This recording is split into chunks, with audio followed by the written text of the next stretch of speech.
welcome everyone once again to this Twitter space. I'm Dmitry Alperovich, chairman of Silverado Policy Accelerator, a geopolitical think tank. And today, once again, I'm joined by two of the foremost experts on the Russian military. Michael Kaufman is a research program director in the Russia Studies program at the Center for Naval Analysis, and Rob Lee is a senior fellow at the Eurasia program of the Foreign Policy Research Institute. All right, well, let's once again get an update on the current status of the war. So, Rob, why don't we begin with you? What's the latest on the Russian advance? What has changed in the last week?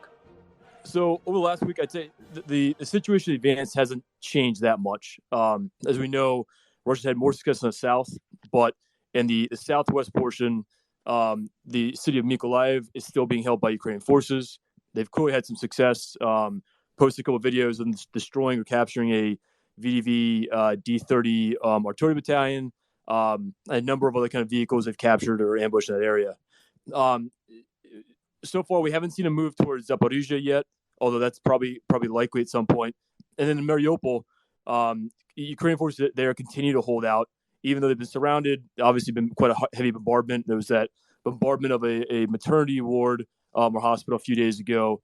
The city, is really being hit quite heavily, and there's issues. I think getting supplies, food, all those kind of things that people are living in the city. But as it remains right now, Ukrainian forces are holding out, and they continue to inflict loss on the Russian military. And we've seen a number of UAV videos published with the Azov battalion regiment showing Russian military losses, loss of T-72B3 tanks, BMP-3s, other kind of vehicles. So that fight continues. Not clear when that'll end. If Russia's going to be able to take that anytime soon, but clearly they're seeing quite heavy resistance there. In the northeast, most of the situation is mostly the same. Kharkiv, Sumy, Chernihiv, all are holding out. Kharkiv, the bombardment, continues. It's almost a nightly basis, seeing really heavy MLRS fire, seeing aircraft, aviation bombing, all those kind of things. Quite a common occurrence still. It appeared there was a Russian aircraft shot down over Kharkiv today. Russia's continued to lose aircraft, both helicopters and fixed wing. And we don't have a total picture of Russian aviation losses, but they've clearly taken some not insignificant losses. And they continue to have issues there. And then around Kyiv, right, which is probably the most important area, Russian forces in the European Bucha, Hostomel region, kind of in the same position they've been. Still very heavy fighting there. There was so Ukrainian forces have still had success holding them back there. It appears Russian forces have pushed out a little farther west, trying to kind of to move out west, more farther to the west to help encircle the city.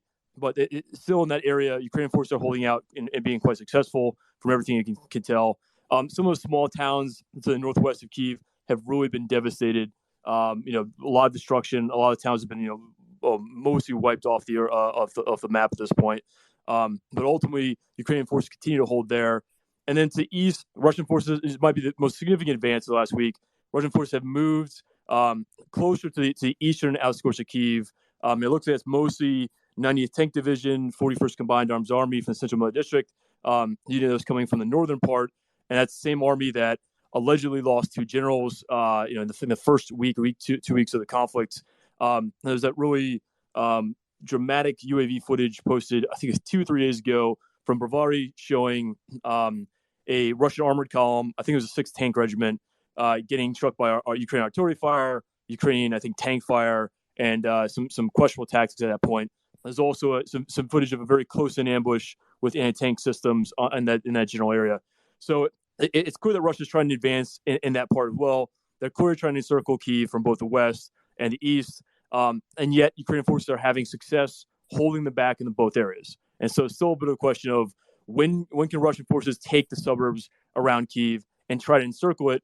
And the southern part is still open, so Ukrainian forces can still resupply food, weapons, and ammunition, all those things to Kyiv for the time being. So ultimately, it's not too much has happened, I think, in the last week in terms of Russian advances. Clearly, the fact that they're able to push, armored battalions or maybe a regiment reduced out to Bravary means they can sustain that. They can push forces closer to the capital than they could before. But it's still a question of when can they take those areas. Some questionable tactics. The fact that that they're moving in pretty bunched up formation, And this is, only about 20 kilometers from Kyiv, so clearly within artillery range, clearly on a kind of avenue approach that'd be known to the Ukrainians, and some kind of, again, questionable tactics being displayed. And I think also there's still a question of, did Russia use the right units for the most strategic mission to take Kyiv? Because they deployed units from the Eastern Military District, Central Military District. A lot of this, we're seeing very old tanks like T-72As and some very old equipment. And it's a bit of a question of, was that the right move for the most strategic, important target to use? Maybe not your best units. And I think that's something we'll look at in the future. Anyways, that's the overall kind of report of what's happening. So not too much to change the way of advance, but bombardment continues. Certainly devastating strikes continue. And then one thing we've seen more the last few days, we've seen increasing strikes in Western Ukraine. So there was the strikes today in the military facility near Lviv. There have been airstrikes on airfields in Western Ukraine over the last couple of days as well. It's pretty clear that Russia's trying to preempt any kind of additional support from NATO, whether those be MiG-29 fighters or just other kinds of supplies going into Western Ukraine. I think they're trying to make it clear that no part of Ukraine is safe, and if NATO deploys forces anywhere or kind of arms supplies there, that Russia can still destroy those assets. And of course, a lot of this is coming from cruise missiles. It appeared a number of the missiles fired in Western Ukraine were from were a strategic bomber, air launch KH-101 cruise missiles. And clearly, even if you deploy fighters out there, you can't defeat all of them. So that's one thing that's been new. That's kind of a new development that they're obviously trying to signal. And I think some of them probably continue in the future. Thanks, Rob. And, that was interesting that this week, in fact, in the last couple of days, we've had senior statements from Kadyrov, from Zolotov, the head of Rosgvardia, the National Guard in Russia, saying that they wish the advance was taking place a lot quicker than it is. So it seems like the Russians are getting frustrated that they're getting bogged down.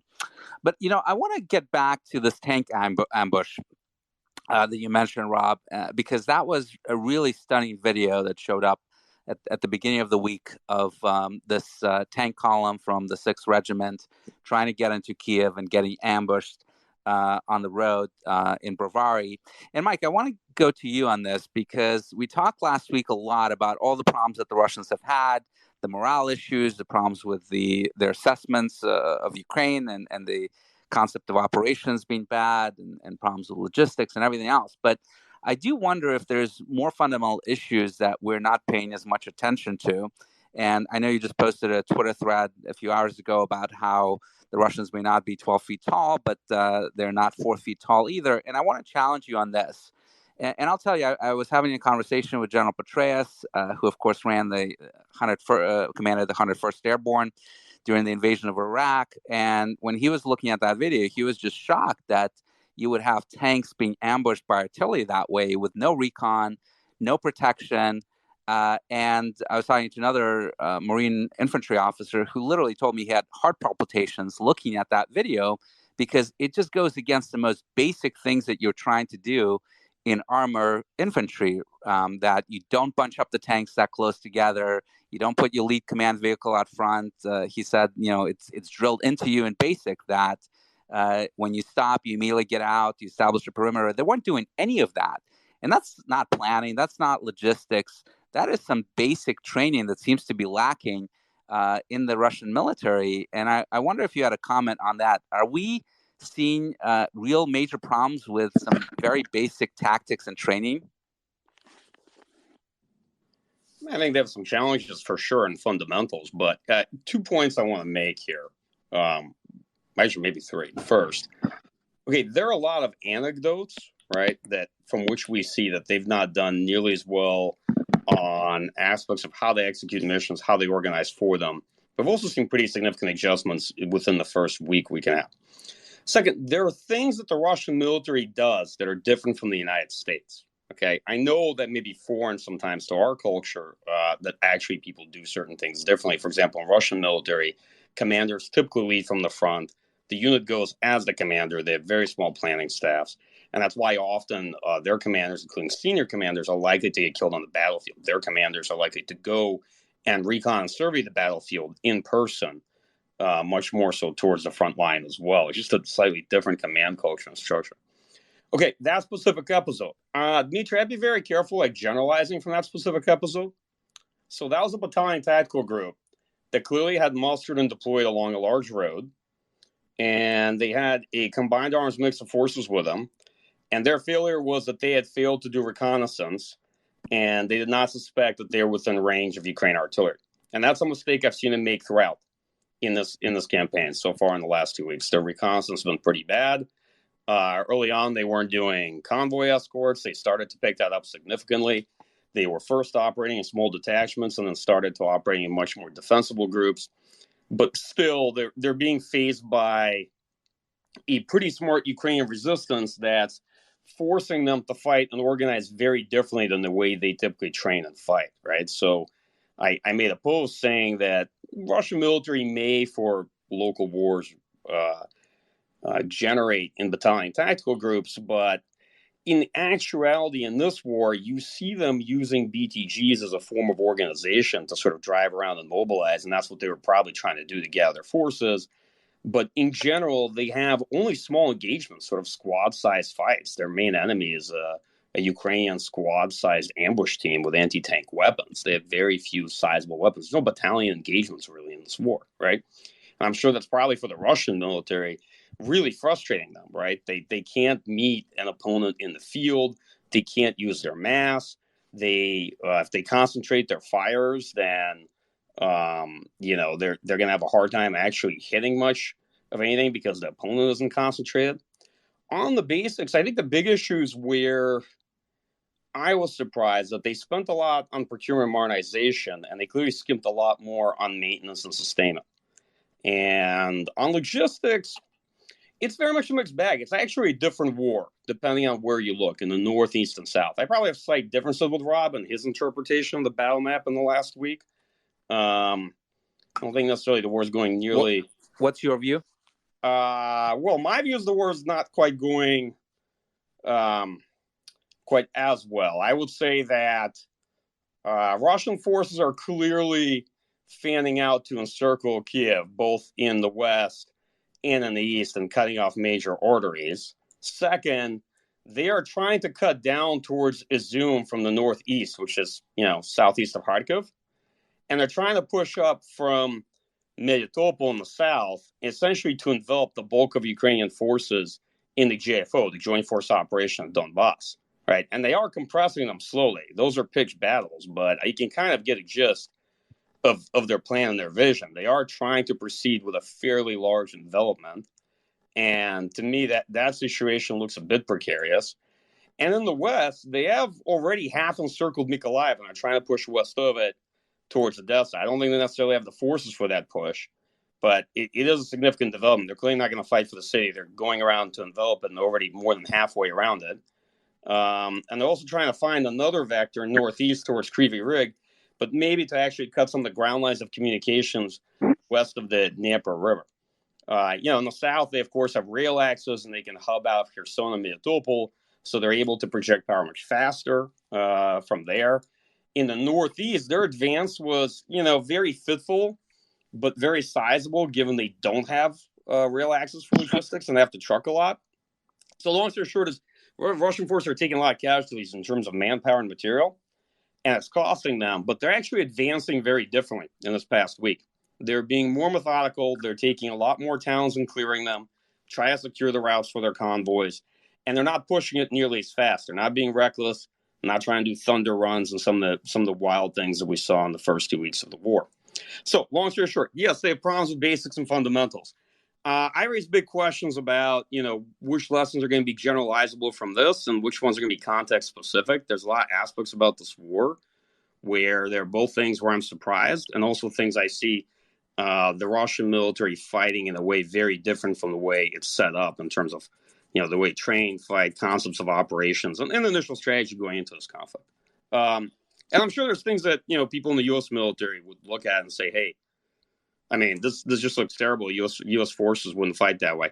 That's fair. I have some thoughts on that. Let's put it this way. I'll leave the thought at this, Dmitry. Not only have I learned, obviously, quite a bit in the Russian military, and you could only see that from a military attempting something like this, which Russian forces haven't done in decades, certainly not since they attempted to reform and modernize this army. I'm also learning a bit about my own defense community's reactions to, what it might be like to fight a near peer adversary with some parity of capability, a lot of morale, and the real ability to fight intelligently and inflict substantial casualties and material losses. If that makes any sense, right? It does. It does. Let me quickly follow up on something you just said, which is that they are obviously having a lot of success in the South, much more than in the North. What do you explain that by? Is that intentional by Ukraine to just give up that area and focus on the North and protection of center of gravity, which is Kiev? Is that because of rail access? Are there multiple reasons for that success? It's multi-causal. Ukrainian forces were grossly outmatched in the South and had to retreat. Ukrainians made a choice strategically to defend certain parts of the country more than others. Russian military has much easier access in terms of logistics availability and terrain. The forces I think they used from Southern Military District were better in some of the airborne units down there than up in the north. Rob touched on that. For example, if you look at the fighting around Kharkiv, where you saw pressure being applied by elements of the 6th Army and 200 Motor Rifle Brigade, those units are not really designed or optimized for any kind of serious attack. So I'm not surprised they actually hadn't done that well. So there's a whole set of factors, I would say, for why they've, you more have a tale of 3 different fronts on what's happening in this war: the North, the East, and the South. Got it. Rob, what's your take on the missile arsenal? They've shot a lot of missiles. I think a few days ago, the U.S. estimated that over 700 total have been shot. How many do you think are left? And there was a story by El Nakashima in the Washington Post earlier today that apparently in the last few weeks, they've asked China for assistance. Do you think that they're trying to get some more munitions from China? Are they running out? Do you have any sense of that? Yeah, so it's interesting. I don't think any of the articles specify what kind of weapons they're looking for from China. For the most part, the Russian military and Chinese military don't operate the same weapon systems. So they have, they use some of the same Mi-8, Mi-17 helicopters, Su-35S fighters, but there aren't that many systems that they share. And Russia doesn't need any, the S-400s or S-235. So it's not completely clear to me what they're looking for. In terms of munitions, they fired a lot of precision guided munitions. They've used a lot of the ballistic missiles, cruise missiles, and we keep seeing convoys in Belarus of more Iskander-M, 9M723 ballistic missiles being moved. Clearly, they're continuing to reload and continue the operation. It's not clear to me how many they have. They've clearly used a lot.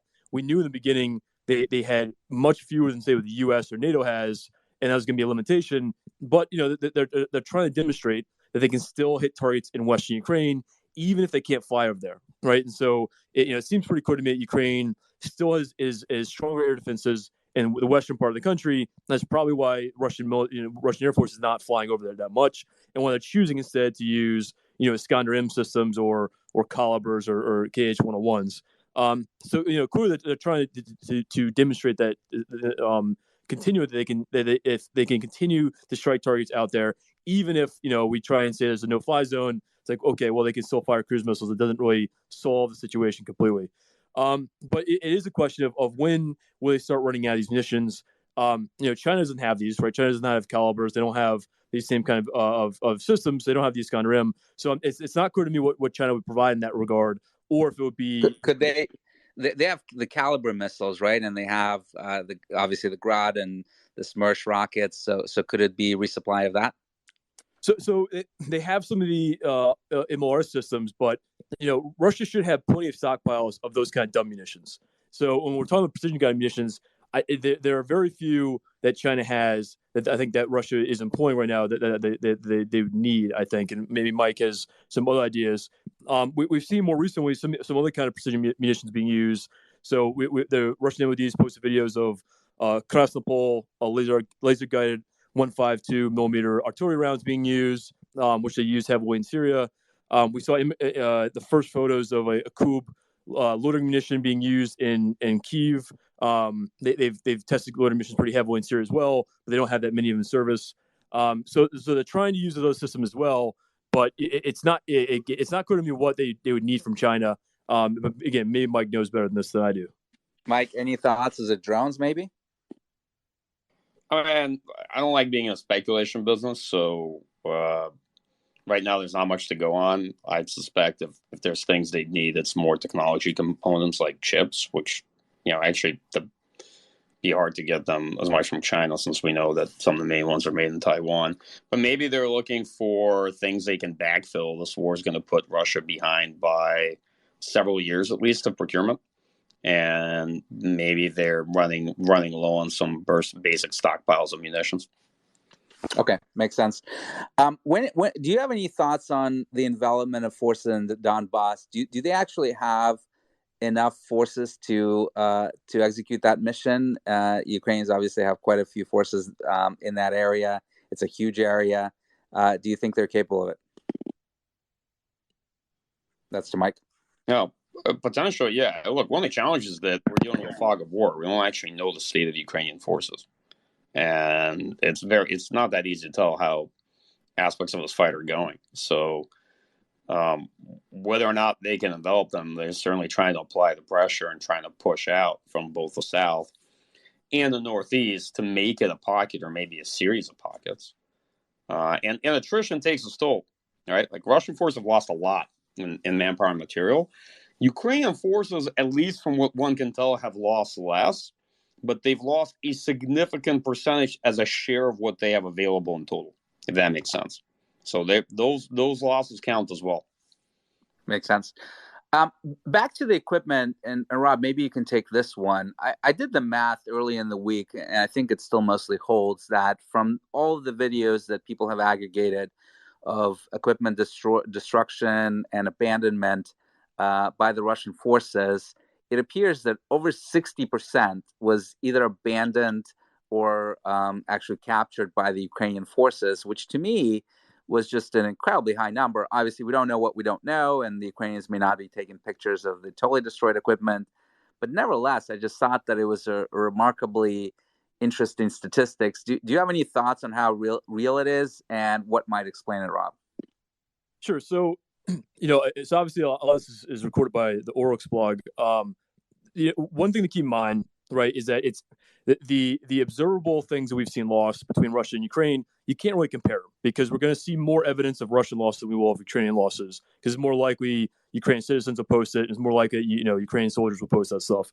And the Russian military is they're only catching up now with trying to kind of get involved in the information environment stuff. They were behind on that.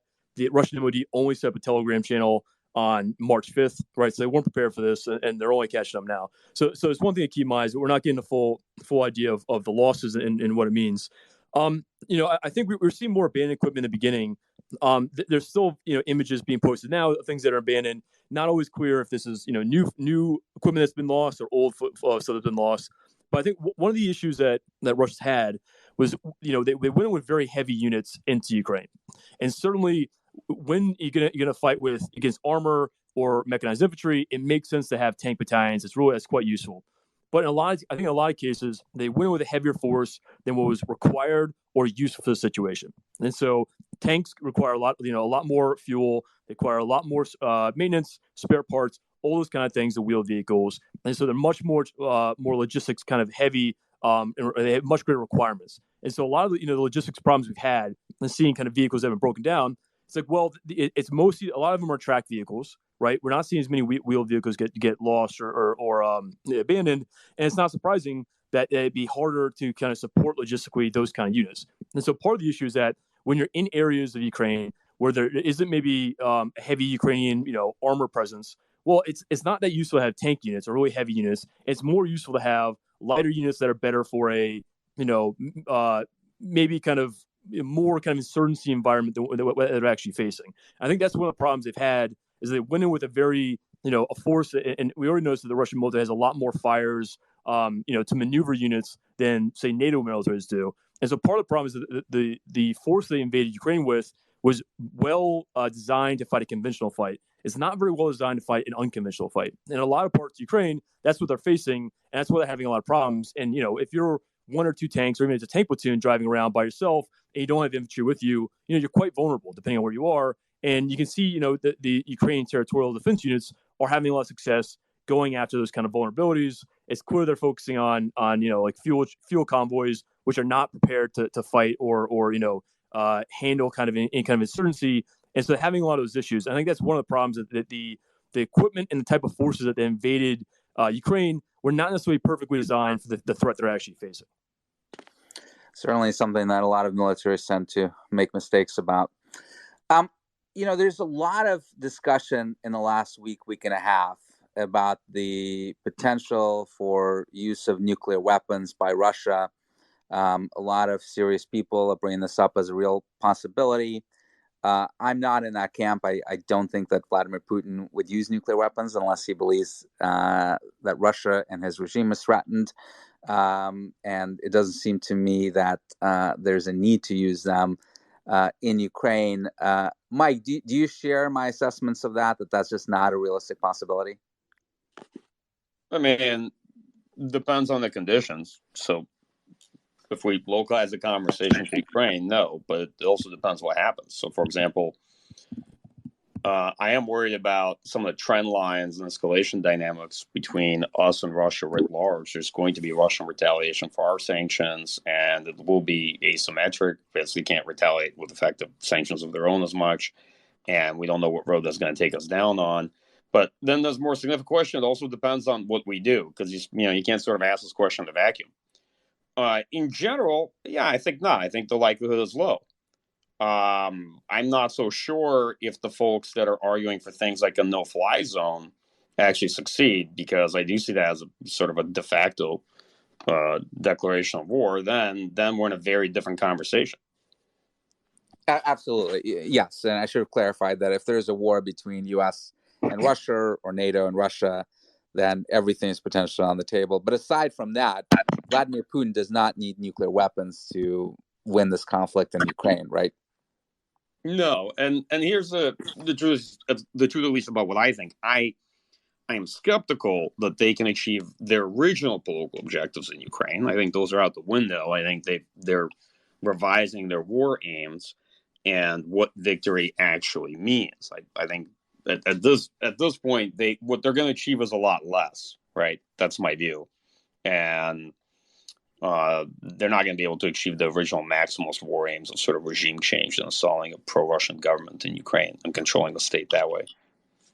Yeah, we'll get back to the aims in a minute. But Rob, what are your thoughts on chemical and biological weapons? The U.S. is obviously getting very concerned because the Russians are making noise about these supposed biolabs, which are not really biological weapons labs in Ukraine. They're former installations from the Soviet Union days. They were getting dismantled. And the fact that the Russian propaganda machine is talking about the Ukrainians using chemical and biological weapons is obviously of concern to us here in the West, that the Russians would use it themselves. What's your view on that?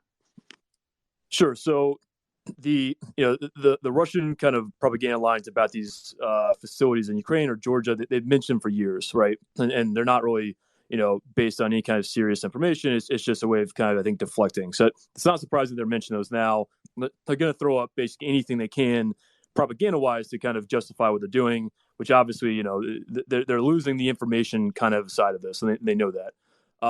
In terms of using chemical biological weapons, I don't think it's likely. And one thing to remember in Syria, so clearly the Assad regime used them numerous times, and Russia refused to kind of acknowledge that. But the Russian MOD a number of times would regularly, put out kind of briefings saying we have information that the Syrian rebel groups are going to use chemical weapons, and they do this all the time, right? It'd be multiple times a year. They put out these kind of notices, and typically nothing would happen. So I mean, I think part of it is just to, I think, just kind of push the same information line that they always push about that. And so I don't think that's particularly likely. But when we go back to the nuclear weapons issue we were talking about before, one of the big issues with this conflict is that clearly Putin thought it was extremely important, right? And he knew there were going to be heavy costs, maybe not as heavy as they are, but he knew there was going to be significant costs to it. So going into Ukraine, it was clearly something that he's demonstrated is very important to him. He thinks it's a very strategically important mission for the Russian, for Russia in general. If he can't achieve his goals, right, and the U.S. overtly takes away that makes it impossible for him to achieve his goals, like a no-fly zone, then there absolutely is an escalation risk that he might escalate in different ways. And when we talk about nuclear weapons, I don't think it's that likely, but it's not something that is impossible at this point. And I think we also remember that right now Russia's conventional military is getting hit pretty hard. they're clearly using up a lot of the precision-guided munitions they would use if they wanted to have a conventional conflict with NATO. And right now, they already deployed 75% of their kind of permanent readiness ground force units into Ukraine, and I guess the estimates is that they've lost 10% of that, whether equipment-wise or casualties. They lost a significant portion of that. So right now, the Russian military, conventional military, is struggling and hurting in a way they have not faced in a long time, right? And even this, you look at casualties, they suffered more casualties in the first week than they probably did in Georgia and Ukraine in 2014, 2015, and Syria of the last 7-8 years combined, right? So I mean, it is a significant number. It's a significant effect. As Mike said, right, there are going to be significant equipment losses here. They're going to have to, change up the next gauze, procurement plan to kind of compensate for these losses. So we're looking at a Russian military right now, the conventional military side, that is weaker than normal and that is more strained than normal. And as long as this war goes on, right, they're already very stretched then, trying to control all these different areas, and they're struggling to deal with all these kind of unconventional tactics by Ukrainian forces in Kharkiv and Sumy and all these other areas where they're attacking Russian supply lines. And so that means is, right, Russia's in a very vulnerable position. And I think also from Putin's perspective, this is a very important mission for him. It's not necessarily going as well as he thinks it is. And there's an issue that if it were to fail, right, it would be a thing that could threaten his position at home. And so in terms of escalation risk, right, that's why it's a more dangerous situation than normal, because he can't rely on those kind of things he normally could. And the conventional power isn't nearly as strong right now. It's much more tapped out than normal. So all of those things make this a much more kind of dangerous situation. And it also means that he's more likely to escalate if things are going poorly than if they're going well. And so all that kind of contributes to why the situation is more dangerous than normal, and probably more dangerous than any time in Moscow NATO relations since maybe the early 80s.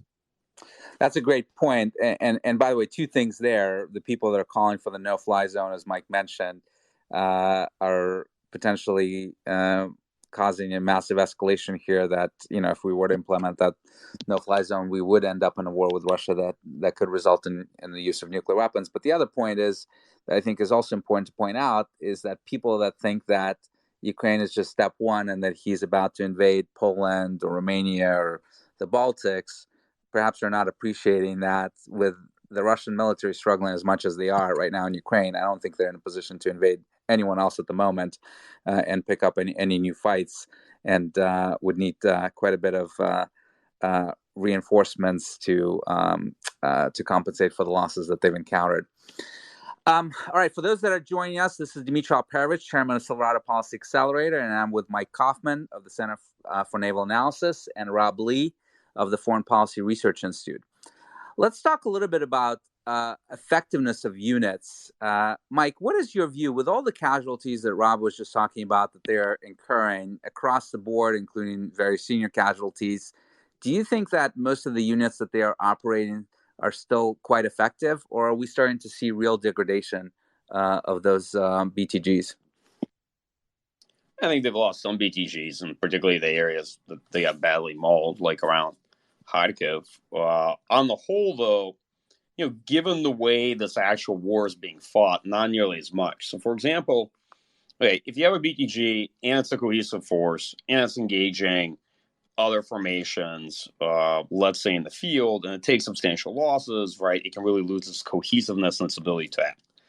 In this conflict, a Russian BTG is basically driving around in company tactical groups or even smaller sections and engaging very small numbers of Ukrainian units. Like, these fights are quite small. And so its overall cohesiveness as a larger formation isn't as significant. And actually, the size of the formation is very taxing for the commander to manage, right? Depending on how big the BTG is, they range in size. All those attachments can actually be very difficult for the commander to manage. So my view of it is that, somebody had earlier written, I saw online, and said, hey, if you take out something like X percentage of vehicles in the BTG, it will not be effective and it'll lose cohesiveness. And I'd say, well, in a war, if we were looking at BTGs being fielded in larger formations against an opponent fighting the same way, yeah, sure, maybe. But in this fight, it's a very, very different story. As far as senior commanders being lost, it's really just actually not unusual for the Russian military. I mean, Russian military even lost lieutenant generals in Syria. A major general, which is a 1-star, sort of typically deputy CA commander or maybe Army commander or chief of staff going to the front line and trying to lead from the front, trying to figure out what's going on and getting killed and taking big risks. It's actually not that uncommon for their military. That aspect of just, I think, a big cultural difference. Huge one. Rob, there was a lot of brain cells being wasted over the last week and a half on this whole Polish MiG question. Will they or won't they supply MiG-29s to Ukraine? We talked on the last Twitter space on Sunday how air defense systems like the SA-6s or the S-300s that some of the former Warsaw Pact members like Bulgaria and Poland have would be much more useful. One of the things that I think was really underappreciated in that discussion is that those Polish MiGs have been upgraded to NATO standards in the last 30 years. NATO communications that obviously wouldn't talk to Ukrainian communication systems, avionics for sure have been upgraded, friend-foe systems. It wasn't even clear to me that the Ukrainians could even fly those planes without some level of training. Was that your view, that was just a completely misguided conversation? So, yeah, I don't know the details of this. I'm not sure how easily a Ukrainian pilot who's used to MiG-29 could fly Polish ones. I'm not sure what condition Polish 29s are in. Yeah, I think there are a lot of questions, a lot of unknowns here. I think it's also a question of is the limiting factor here the number of airframes for the Ukrainian Air Force? Because U.S. officials keep saying they have the majority of their fixed wing aviation. Is the majority serviceable? Are those all in working order? Are they missing spare parts? Is it a logistics issue? Is it a pilot's issue? I don't know what the issue is, right? And there's obviously another issue that Russia has deployed air defense systems in all these areas, and they obviously had some loss earlier. And so it's a question of does Ukraine want to keep sending fighters into these really kind of dangerous environments where there's a good risk of them getting shut down? I don't know, right? And not to mention, Russian Su-35s are operating out of Belarus. They're obviously trying to conduct a defensive counter-air mission as well. So it's not clear to me what the limiting factor there is with the Air Force. I think in some ways, if we want a more effective option might be TB2s, just because it appears they're still having an effect, right? Still, obviously, you can only make tentative conclusions, but obviously, if you send TB2s into a contested air environment, well, it's not as big of a deal if they get shot down, right? They're not that expensive. You're not losing pilots, and you can keep doing that, right? So I think I think the question to me is, were MiG-29s the most important option? Were they really, was it the airframes that was going to fix the situation? And are there better kind of ways, more cheap and cost-effective ways of improving Ukraine's ability to defend than MiG-29s? I think there probably were, right? And I think probably air defense systems are probably a better option. I think TB2s might be a better option, and I don't know what the relationship with Turkey is with the rest of NATO on this, but obviously they delivered plenty of TB2s to Ukraine. So I think there are other questions to me whether would MiG-29s really have changed the situation that much, and it's not clear to me that that would be the case. Yeah, and the TB2s, the Turkish drones, seem to have quite an effect in taking out quite a bit of Russian armor, as we're seeing from the videos. One quick follow-up, Rob. Belarus, any more updates on their forces, their air force? Are you seeing any evidence of their involvement in the actual war? I haven't seen direct involvement. Obviously, Russia's a lot of the Iskander-M launches are coming from Belarus. Obviously, if they want to hit targets in Western Ukraine, they can do so from Belarus. They can't necessarily do that from Russian territory itself. I haven't seen as much evidence of direct involvement. I think it's also a question of how useful would the Belarusian military be going to Ukraine. I'm not sure they'd actually provide that much value. They have some numbers, but they're not really well trained to deal with a conventional fight. And I'm not sure those guys are prepared to kind of go in and face a conventional/unconventional fight in Ukraine. So it might be more of a kind of nuisance to send them into Ukraine than it is to keep them back in Belarus. And I think that might be kind of a contributing factor to this. Mike, let's talk about the aims of the operation and how they may have changed. One of the most interesting kind of rumors, but seems somewhat substantiated, that have come out in the last few days is the alleged attempt by the Russian authorities that have taken over Kherson, which is so far the largest city that they've taken over, of about 300,000 people, that apparently they want to do referendum there to establish a Kherson National Republic, another one of those statelets like they did in Donetsk and Luhansk back in 2014. That was really fascinating, and I wonder if you have any thoughts on that. Do you think that they want to split up Ukraine into, a bunch of these statelets in the territories that they take and make sure that it can't function as a country? I honestly doubt it. I suspect that that's just a pretty good pressure campaign they're pushing in order to show Zelensky that they have a plan B, that they'd be willing to partition the country. That this is essentially a negotiation scheme. I don't think they want a Kherson sort of people republic. Of course, if they're not able to achieve their kind of broader war aims, yeah, I suspect they might be willing to go through with a partition, but I highly doubt that's Russia's first choice. And I think they're organizing these things in order to apply pressure, right, to signal that this could be possible, in order to coerce Zelensky into agreeing to terms. Right. Rob, have you changed your mind on their ability to take Kiev? You were pretty pessimistic on that last week. What I'm hearing is that supplies in Kiev are not in great shape. A lot of people have left, but there's still 2 million people left in Kiev. So if they actually manage to surround it and siege it, I'm not sure how many weeks food and water supplies will actually last in the city. You may see sort of a siege of Leningrad type of scenario there. What are your thoughts on their prospects in taking it? Yeah, so I mean, if they're going to siege it, right, and if they're going to do to it what they're doing to Kharkiv, right, I mean, we're getting an idea of what's happening in Kharkiv and how long that can kind of last, right, and hold out.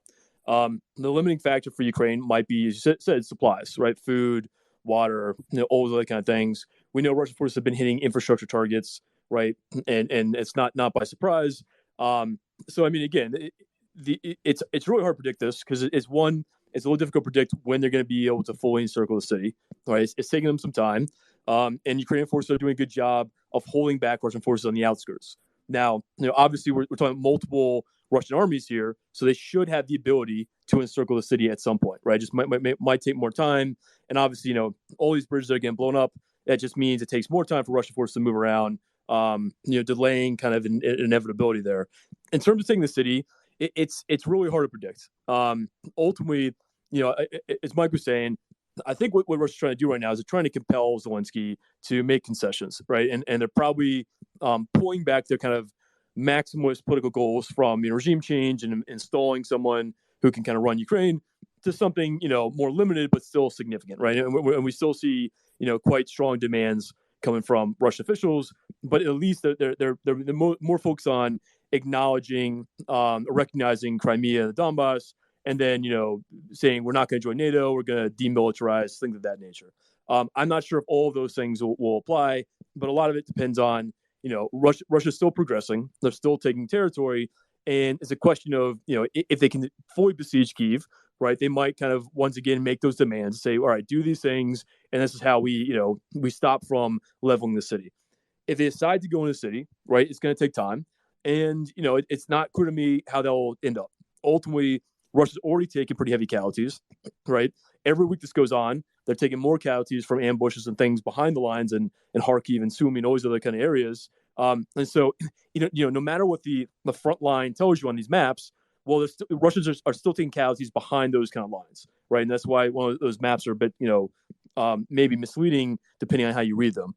So when we look at the timeline of a battle for Kyiv, it's going to take weeks, right? And if they actually want or try to actually take the city, it's going to take a while. It's not going to be that fast. And even if they devastate it, even if they heavily employ fires like they have in Kharkiv, we're still seeing people in Kharkiv hold out. And I have no doubt people in Kyiv will do the same thing. And it becomes a question of, how many casualties is Russia willing to take Kyiv?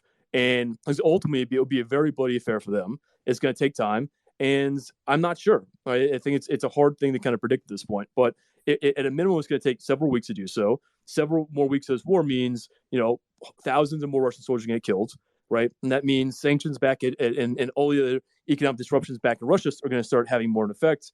And it's, at a certain point, Russia's going to try and end this conflict, when they can, because they know all these costs are increasing and it becomes a bigger problem over time. So it's I don't know. I'm going to try and avoid making a prediction about how this will go. Only thing we can say is Ukrainians are proving that they're not willing to give up without a fight. And if they fight street by street in Kyiv, it will take a lot of time to take it. And even if Russian forces take it, right, they'll then be facing insurgency in these areas. And not to mention, if you level Kyiv, right, we're already seeing protests in Melitopol and Kherson, all these other cities. Those protests are only get worse, right? And it's only more likely you're going to see more kind of resistance, I think, in those areas that Russian forces will face. So it's not clear to me how it will go, but I think ultimately, if Russian forces level Kyiv, right, and they destroy it and they take it that way, it's kind of hard to see what political goal that achieves, right? And at a certain point, as Mike was saying, it probably makes more sense to say, okay, let's try to negotiate from a position of strength. Let's try and not destroy the city. Let's try and extract some concessions, and then what's in it on those kind of terms instead of going absolutely leveling the city and taking it that way. Mike, what's your view on that? I mean, we're getting a preview of what they're capable of in Mariupol, right, where they're decimating the city with artillery. They're fully sieging it. Things are getting very dire in terms of food and water supplies in that city. I'm not sure how long they can truly hold out. Is that what's in store for Kyiv, you think? Potentially, but I actually have increasingly grown skeptical of the real prospects of a siege. I think that if anything, they'll probably try to encircle the city in the coming 2 weeks and then use that to pressure Zelensky for terms. I'm kind of skeptical that they have the forces to take it. I think I'm on the same page with Rob. That might be an optimistic assessment. That could mean me just sort of advancing, the desirable for the actual, because I obviously don't want Kiev to be turned into a Grozny 1999, 2000 type campaign. But I suspect that given how this has gone, that Russia should be pretty pessimistic about their likelihood of taking the city. Well, I still see Zelensky as essentially the center of gravity, so maybe they figure they can compel him once they have the city largely cut off. What's your take on, Mike, on the volunteers? They're asking for volunteers to join the fight, including in the Middle East. That seems like, I don't know, an act of desperation. And I'm not clear how they're going to control these people, particularly if they don't have a lot of military training. What's your take on that? I honestly think that that's somebody's small, silly initiative. That's the kind of thing Prigozhin would do just to show that, he's contributing to the regime's fight, try to get 1,000 Syrians or so to go into this fight. I don't think that that's a meaningful effort to raise troops. One thing I will say that does worry me kind of about the potential of an urban battle in the capital is it's not Eastern Military District forces that ever concern me about. It's the large number of Chechens they have that are technically part of the National Guard Rosguardia, but are really Kadyrovцы, and they brought more and more reinforcements in. And those are kind of their troops for an urban assault. Their morale is rather high. That's the part that concerns me. Those are the people I suspect they'd ultimately send into the city if they were going to do it. That's a great point. And Kadyrov put out on his Telegram a few hours ago something implying that he's actually in Ukraine right now near Kiev. To be determined if that's true or not. But that would be an interesting escalation if he is actually there leading those forces. Let's talk a little bit about the coup prospects. I've been on the record for a few weeks that you now have a non-zero chance of a coup taking place against Putin from the Siloviki faction, from the military, from the intel services. But the one question that I don't think people have explored is, let's assume it does happen, and I want to make it clear that I think it's still very unlikely, very low probability that it will take place. But if it does take place, Mike, what's your view on whoever replaces Putin actually ending this war quickly? I mean, you had Brezhnev, who launched the war in Afghanistan, and it took only Gorbachev, after Andropov and Chernenko, to end it, and that was a number of years into his reign. So, do you think that if we actually even get a regime change in Moscow, it would end this war? Yeah, that's a good question. I personally suspect he would. I think in the Soviet war in Afghanistan, it was clear to the Soviet Union that they needed to start withdrawing or finding a way to draw down by 1983. But you're right, is Gorbachev that really organized it into a political effort to find a way out. I kind of think that whoever it is, if there is a sort of palace coup, and I am definitely of the mind and have been on the record saying that for the first time, I do think this is the beginning of the end for that regime. I don't have as tremendous longevity. Again, that might be my optimism speaking. I partly think that just because, not just because of the political instability caused by sanctions and the economic catastrophe that this ultimately is for Russia, but also because I think Putin's thrown under the bus important security elements of his own regime. The FSB and the Rosguardia and the army to boot.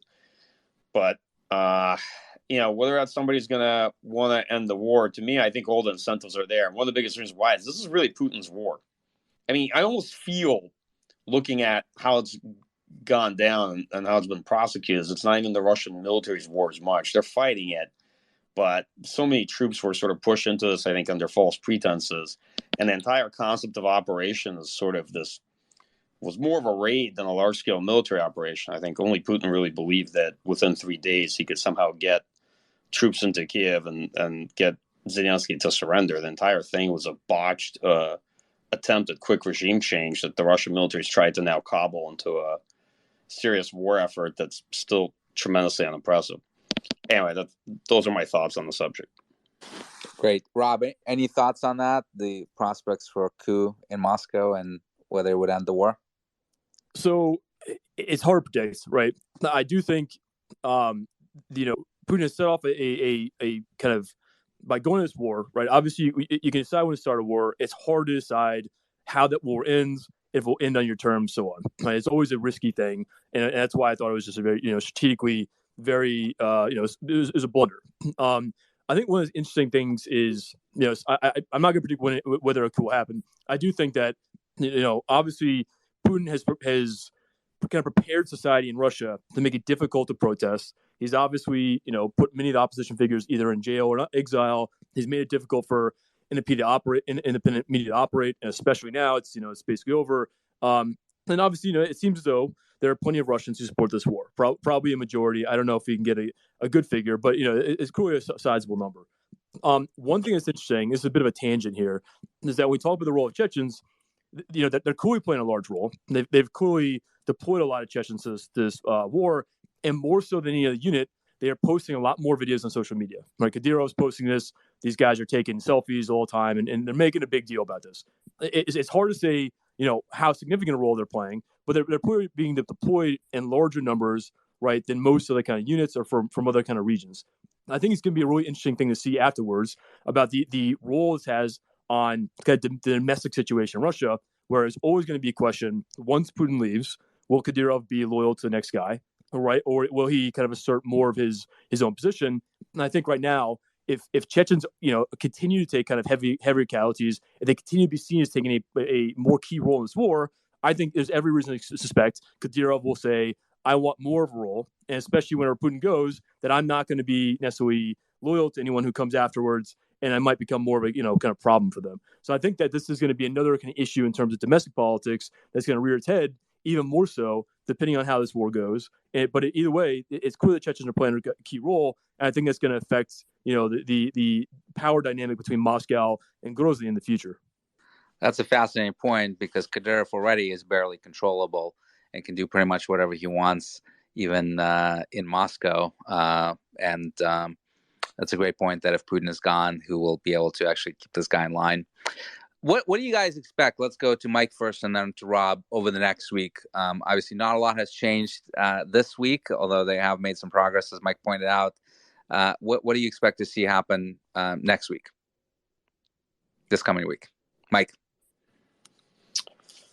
I think my view is that Russian forces will make some fitful progress, and they'll probably pay a high price for it. Ukrainian forces will try to maintain position and counterattack where they can to prevent encirclements. War is highly contingent. These things are going to play out in a cycle where Russian forces advance, then regroup, reorganize, resupply, advance some more. And we really don't know what's happening on the negotiation side as well, right? To what extent there's being real progress made between the two sides. So I'm afraid my answer is going to be somewhat disappointing. I think this war is going to go on. The only thing I will add is that I think about a week ago, I had suggested that just looking at the pace of operations and the attrition, the Russian forces like they're going to start facing exhaustion and combat ineffectiveness in the coming weeks, and they're going to need an operational pause. So either way, we may see a slowdown in operational tempo or a ceasefire at the very least where both sides get to rearm, resupply, and replenish their attrition combat units. That's the best I can offer. My general sense looking at this is I think Ukraine can definitely win this war one way or another. They're fighting it quite smartly. I think the Russian ability to achieve their initial political aims has gone out the window now. I think if they substantially reduce their war aims, they might be able to achieve something in this conflict.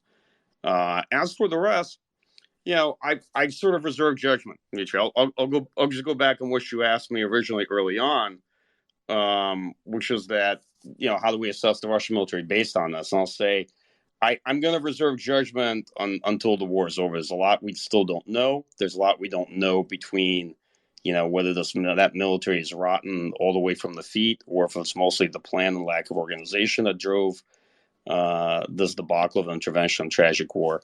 Anyway, I'll leave it at that. Great. And Rob, your thoughts, and do you think that they're actually going to start hitting convoys of supplies of weapons that are coming over from Poland? They're starting to make noise about the fact that those convoys are fair target. What else do you expect in the coming week? Yeah, so I'm not sure. I think they could try to show the signal this week that even if you try and do a limited no-fly zone in the western part, that Russia can hit those targets, right? And they're not going to be able to prevent that completely, because there's no way of ensuring you're going to knock down all these cruise missiles if you launch 8 or 10 at a time. So I suspect that they'll continue some strikes in Western Ukraine. They're going to try and limit their use of ballistic missiles and cruise missiles in other parts of the country, just because they're probably running low on them, and they're probably instead just use multiple launch rocket systems, or just bombing from aviation instead. I think the big things to look for this week, and this is something we kind of talked about beforehand. For the most part, this war, in rural areas, Russian forces over time were going to defeat Ukrainian forces if they're out in the open, right? So some in a line of contact in the Donbass, some of that area, Ukrainian forces are still holding and doing quite a good job. As Mike mentioned, right, there is an increasing risk that they're going to be encircled by Russian forces there, and that is something that's an increase. But the big question right now is just look